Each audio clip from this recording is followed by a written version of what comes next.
तो प्रपत्ति यानी शरणागति। तो अनन्य सार्थे स्वादिष्टे महाविश्वास पूर्वकम तदेको उपायताकांक्षा प्रपत्ति शरणागति। तो जब व्यक्ति यह समझता है कि वो खुद अपनी रक्षा करने में असमर्थ है, कर्म ज्ञान एवं भक्ति से हीन है और भगवान के अलावा कोई और उसकी रक्षा करने में समर्थ नहीं है, तो वह भगवान को असहाय भाव से रक्षा करने को पुकारता है। मन की इसी अवस्था को शरणागति शरणम आगति कहते हैं। अपनी हार स्वीकार कर भगवान को उपाय बनने की विनती करना ही उपाय है। उपआयते इति उपाय, जो लक्ष्य के करीब ले जाए उसे उपाय कहते हैं। शरणागति में तत्व नारायण है, पुरुषार्थ भी नारायण है और हित मतलब उपाय भी नारायण है। अहमस्य अपराधानाम आलय किंच नो गति, तो मयि उपाय भूतों में भवती प्रार्थनामिति शरणागति। शरणागति इत्युक्त्वा सा देवीस्मिन् प्रयुज्य ताम, तो अपनी आत्मा को परमात्मा को सौंप देना ही शरणागति यानी आत्मनिक्षेप है। आत्मा आत्मीय भार न्यासो ही आत्मनिक्षेप उच्यते। प्रपत्ति दो मूल धातु से बना है, प्र और पद। प्र का अर्थ है ऊंचा और पद यानी कदम, अर्थात सर्वोच्च की ओर कदम बढ़ाना ही प्रपत्ति है। तो नायमात्मा प्रवचनेन लभ्यो न मेधया न बहुना श्रुतीन् ये मे वैष वृणुते तेन लभ्य तस्येष आत्मा विवृणुते तनुम स्वाम। लघु सिद्धांत में रामानुज स्वामी जी इसी श्लोक की व्याख्या करते हुए लिखते हैं कि यथा अयम प्रियतमः आत्मानं प्राप्नोति तथा भगवान स्वमेव प्रयतत इति भगवतैः उक्तम। अर्थात जैसे हम अपने प्रियतम को स्वयं प्रयत्न कर प्राप्त करते हैं, वैसे ही भगवान स्वयं अपनी निर्हेतुक कृपा से शरणागत जीवात्मा को अपना लेते हैं।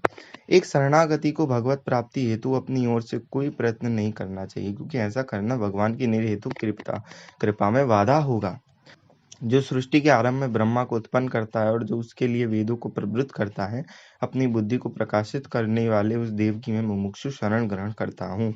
जो पुरुष मुझ में अनन्यचित होकर सदा ही निरंतर मुझे पुरुषोत्तम को स्मरण करता है, जो मेरे साथ निरंतर संपर्क चाहता है, उसे मैं सहज ही प्राप्त हो जाता हूँ। अहम सुलभ की व्याख्या करते हुए स्वामी जी लिखते हैं कि अहम एव प्राप्य न मदभाव ऐश्वर्यादिक, मैं एकमात्र वस्तु हूँ जो वह प्राप्त करना चाहता है, न कि मेरे किसी भी तरीके की संप्रभुता आदि। मैं उससे बहुत प्रिय हूँ, वह मुझे याद किए बिना खुद को बनाए रखने में असमर्थ है। मैं उसे खुद को प्राप्त करने के लिए आवश्यक भक्ति अभ्यास में पूर्ण परिपक्वता प्राप्त करने की क्षमता प्रदान करता हूँ।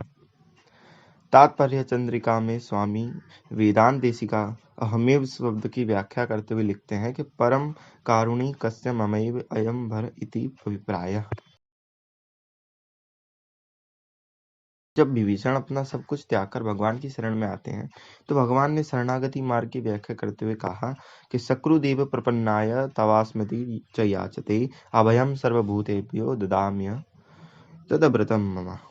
जो एक बार भी मेरी शरण में आकर मैं तुम्हारा हूँ ऐसा कहकर मुझे अभय चाहता है, उसको मैं सब भूतों का अभयदान देता हूँ, यह मेरा व्रत है। भगवान ने गीता में पहले कर्मयोग, उसके बाद ज्ञान योग और फिर भक्ति योग की विस्तृत व्याख्या की है। सभी प्रकार के योगों के बारे में भगवान ने सुनने के पश्चात अर्जुन ने अपनी असमर्थता व्यक्त की, तो भगवान ने आखिरी उपदेश दिया कि सर्वधर्मान् परित्यज्य मामेकं शरणं व्रज। सभी उपायों को त्याग कर मेरी शरणागति करो, मैं तुम्हारे सभी पापों को नष्ट कर तो मैं मोक्ष प्रदान करूंगा। अहिर्बुदन्य संहिता का एक श्लोक है कि शरणागति इति उक्त्वा सा देवी अस्मिन् प्रज्युताम इदं तितिरिष्टां पारम सर्वे नाश्यन्ति तत्क्षणात्। स्तोत्ररत्न का एक श्लोक है कि धर्मो निष्ठो न च आत्मवेदी न भक्ति माम त्वात् शरणारविंदे अकिंचनो अन्य गति शरण्यम त्वपाद मूलम शरणम प्रपद्ये। अर्थात हे प्रभु, मैं न निष्ठापूर्वक धर्म का पालन करने वाला हूँ और न आत्म तत्व का ज्ञाता हूँ, न आपके चरण कमलों की भक्ति में संपन्न हूँ, न कोई अन्य साधन प्राप्त करने में समर्थ हूँ। असहाय अवस्था में अन्य कोई गति न होने के कारण आपके चरण तल में शरणागति करता हूँ। भगवान भी कहते हैं कि कोटि विप्र बद लागे जाहू, आए शरण ता जाऊं नहीं ताहू। उपाय को दो भागों में वर्गीकरण किया गया है, साध्योपाय और सिद्धोपाय। साध्योपाय मतलब वह उपाय जो हमारे द्वारा स्थापित किया जाए और हमारे द्वारा क्रियाशील हो। इसे स्वगत स्वीकारा भी कहते हैं, क्योंकि इस उपाय में हम अपने प्रयत्नों द्वारा भगवान तक पहुंचने का प्रयत्न करते हैं। उदाहरण स्वरूप बांदरी का बच्चा जो स्वयं उछलकर अपने माँ को पकड़ता है। इसलिए इस उपाय को मरकट किशोर न्याय भी कहते हैं। कर्म योग, ज्ञान योग, योग और भक्ति योग साध्योपाय है। सिद्धोपाय क्या है? वह उपाय जो पहले से स्थापित है और हमें सिर्फ उसका चुनाव करना है। इसे परगत स्वीकारा भी कहते हैं, क्योंकि इस उपाय में हमारे भगवान तक पहुंचने का उत्तरदायित्व भगवान पर ही होता है और भगवान सत्य संकल्प है, कभी भी अपनी जिम्मेदारी से नहीं चूकते। उदाहरण स्वरूप बिल्ली का बच्चा जिसे पकड़कर ले जाने की जिम्मेदारी स्वयं बिल्ली की है, इसलिए इस उपाय को मरधर किशोर न्याय भी कहते हैं। शरणागति सिद्धोपाय है। शरणागति भी भक्ति ही है, पर भक्ति योग में भक्ति उपाय है और शरणागति में स्वयं भगवान ही उपाय है। एक शरणागत कर्म, ज्ञान, भक्ति सब का अनुशीलन करता है, पर उपाय के तौर पर नहीं, बल्कि सिर्फ भगवान के मुखोल्लास के लिए। इस मार्ग में सफलता की 100% गारंटी है, क्योंकि बांदरी का बच्चा शायद चूक भी जाए अपनी माँ को पकड़ने में, पर बिल्ली अपने बच्चे को सुरक्षित उस पार करने में कभी नहीं चूकती। पंचरात्र आगम में आता है कि भक्त्या परमया भावी प्रत्यया बा महामदे।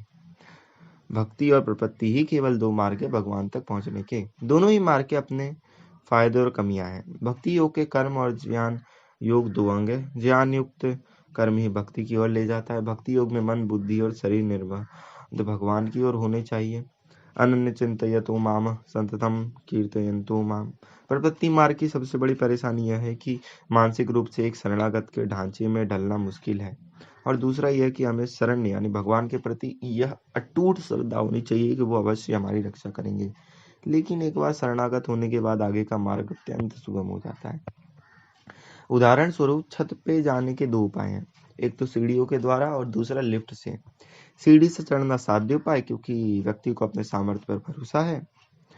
लिफ्ट के द्वारा जाना सिद्ध उपाय, क्योंकि लिफ्ट का उपयोग करने के का अर्थ ही है कि हमने अपनी हार स्वीकार कर लिया है, कि हम अपने स्वयं के प्रयास से छत पे चढ़ने में असमर्थ हैं, और दूसरा कि हम जल्दी से जल्दी छत पे ले जाना चाहते हैं।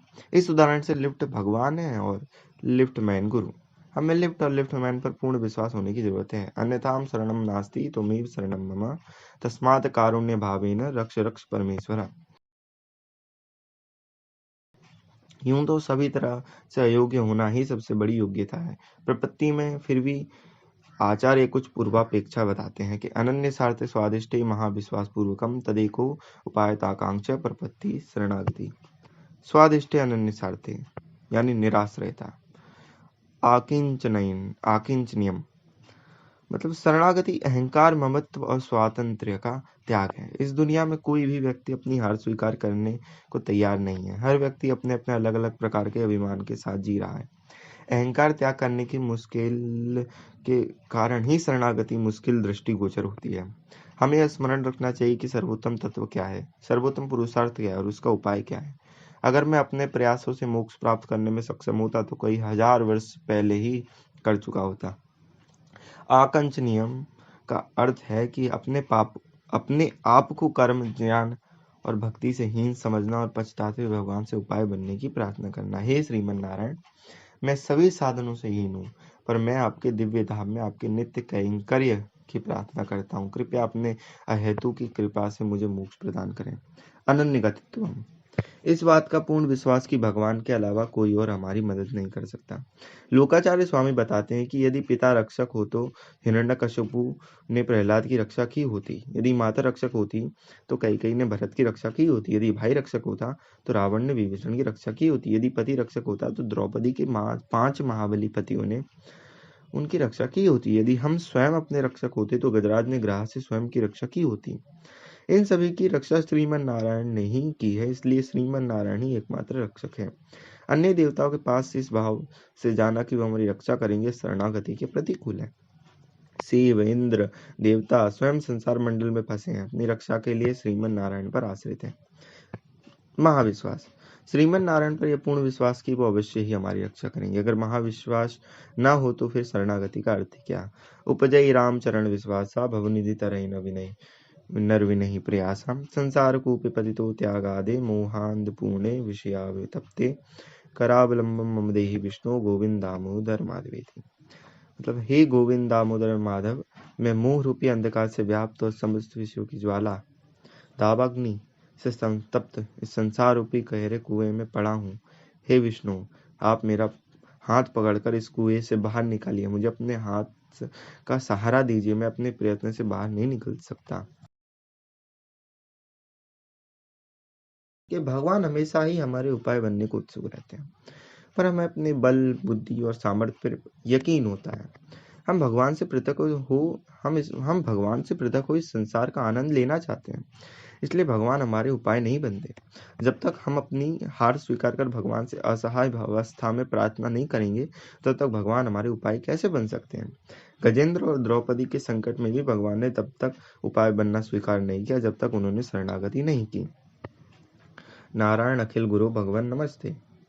नहीं, कृष्ण कृष्ण महायोगिन विश्वात्मन विश्वभावना प्रपन्ना पाहि गोविंद कुरु मध्य वासी दहतीम। कोई कंजूस से महाकंजूस व्यक्ति ही क्यों ना हो, यदि कोई भिखारी उसका चरण पकड़ ले तो वह कुछ न कुछ भीख अवश्य देगा। तो फिर अपार वात्सल्यमय भगवान हमारे उपाय बनने को तैयार क्यों नहीं होंगे। एक मालिक अपने कर्मचारियों को उनकी योग्यता के अनुसार ही वेतन देता है, पर यदि कोई उसके आगे दंडवत हो जाए और अपनी लाचारी जताए तो मालिक बिना किसी योग्यता के कुछ रुपया अवश्य देगा। इस तरह हमारे कर्म, ज्ञान और भक्ति हीन होने के बावजूद भी हमें मोक्ष अवश्य प्रदान करेंगे अगर हम उनके चरणों का आश्रय लें। ऐसा स्वयं भगवान की प्रतिज्ञा है, धर्म मदीयम तब पाद पंकज। जिस तरह एक बछड़ा के धूल में लिपटे होने के बावजूद गाय उसे चाट चाट कर साफ करती है, उसी प्रकार भगवान भी अपने शरणागतों के दोष और पूर्व के संचित पाप नहीं देखते। वात्सल्य कि वास्तव में शरणागति उपाय नहीं, योग्यता है। उपाय तो केवल श्रीमान नारायण की अहेतु की कृपा है। तो एक आदर्श शरण के पास निम्न दो गुण होने चाहिए: परत्वम, जिसके जोड़ का दूसरा कोई ना हो, और सौलभ्यम, जो सर्वसुलभ हो। भगवान अंतर्यामी, अर्चा और आचार्य के रूप में सर्वसुलभ हैं। अब हाँ, शरणागति में जाति, कुल, रंग, जन्म आदि का कोई भेद नहीं है। सबरी जो कि सूद वर्ण में जन्मी, निषाद, सुग्रीव जो कि बंदर थे, विभीषण जो राक्षस है, विदुर जो दासी पुत्र थे, इत्यादि उदाहरण है। हे अर्जुन, स्त्री, वैश्य, शूद्र तथा पाप योनि, चांडाल आदि जो कोई भी हो, वो वे भी मेरी शरण में आकर परम गति को ही प्राप्त होते हैं। आनियेनम हरिश्रेष्ठ दत्तमस्याभयम मया विभीषणो वा सुग्रीव यदि वा रावण स्वयं। हे वानर श्रेष्ठ सुग्रीव, वह व्यक्ति विभीषण हो अथवा स्वयं रावण भी हो, तो भी उसको ले जाओ, मैं उससे भी अभयदान दूंगा। अनुकूलश्च संकल्पः प्रातिकूलश्च वर्जनम् रक्षयति इति विश्वासः। गोत्रस्ति वर्णस्ततः कार्पण्य आत्मनिक्षेपे षड्विद्या शरणागति। पहला, भगवान के अनुकूल कर्म करना। दूसरा, भगवान के प्रतिकूल कर्म का त्याग करना। तीसरा, यह विश्वास कि भगवान अवश्य हमारी रक्षा करेंगे। चौथा, भगवान से शरणागति की प्रार्थना करना दैन्य भाव कार्पण्य से। स्वयं को कर्म, ज्ञान और भक्ति से हीन समझना कार्पण्य। आत्मा जो कि भगवान की संपत्ति है, भगवान को वापस सौंप देना। परकाल सूरी आलवार एक बार जब शालिग्राम गए थे, जहाँ विश्व का सबसे गहरा दर्रा है, उन्होंने देखा कि दो कीड़े आपस में बात कर रहे हैं। पहले कीड़े ने कहा कि मैं दर्रे के उस पार सामने वाली पहाड़ी में जाऊंगा। दूसरे कीड़े ने मानने से इनकार कर दिया। एक कीड़े की आयु ही कितनी होती है, एक पहाड़ से उतरकर दूसरे पहाड़ पर चढ़ने में तो उसके कई जन्म बीत जाएंगे। दोनों में सत लगी। पास ही एक शेर छलांग लगाने को था। उस कीड़े ने अपने को उसके पैरों के सामने कर लिया और वो शेर के पैर से चिपका हुआ उस पार चला गया। यही शरणागति है। सभी प्रकार से मोक्ष के अयोग्य होने के बावजूद भी अगर हम श्रीमन नारायण के चरणों का आश्रय लें तो श्रीमन नारायण अवश्य ही हमें परम पद देंगे। नारायण के प्रति कोई भी शरणागति बिना श्री यानी मैया के पूर्ववर्ती शरणागति के सफल नहीं होती। श्री शब्द महालक्ष्मी मैया को सूचित करता है। यह श्री सूक्त से स्पष्ट है। हम माता के माध्यम से भगवान नारायण की शरणागति करते हैं। वात्सल्यमयी माता लक्ष्मी आशा ऋषिकेश देव्या कारुण्य रूपया अपने पुत्रों को उसके दोषों समेत अपनाती हैं और हमारे अनर्थों को नष्ट कर भगवान के समक्ष हमारे शरणागति की सिफारिश करती हैं। माता के इस गुण को पुरुषकारत्वम भी कहते हैं। श्री शब्द का निम्न 3 अर्थ बताए गए हैं। श्रेयते श्रीयते श्री, जो भगवान का आश्रय लेती हैं और एवं जीवात्माओं को आश्रय प्रदान करती है। श्रृणाति श्रावयति श्री, जो जीवात्माओं के प्रार्थनाओं को सुनती है एवं भगवान को सुनाती है। श्रृणाति श्रीणाति श्री, जो हमारे पापों से संचित कर्मों को नष्ट करके हमें निर्मल बनाती एवं भगवान के करीब ले जाती है।